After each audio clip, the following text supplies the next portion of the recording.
In this tutorial, I'm going to show you how you can fix your Opera browser from automatically opening whenever you start your computer. So this works for both Windows 10 and Windows 11 computer. So if you have been experiencing a problem where whenever you open your computer, then Opera launches automatically, you can stop this by just following these simple steps. Now, in the first method, go over to the Start menu and then head over to Settings. Now, from Settings, click on Accounts and then choose Sign In options.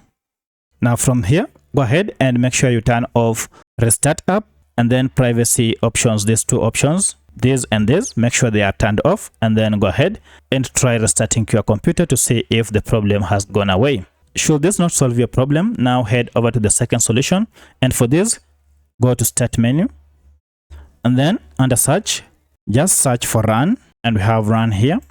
Now enter in this command prompt, shell :startup as just one word, and then click on OK.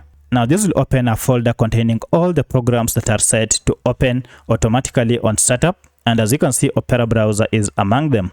Now to prevent this problem, go ahead and delete this Opera browser from the list, and now it is gone.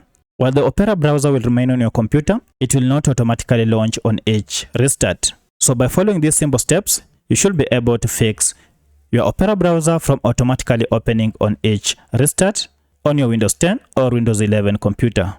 If you have any other question, kindly let me know in the comment section.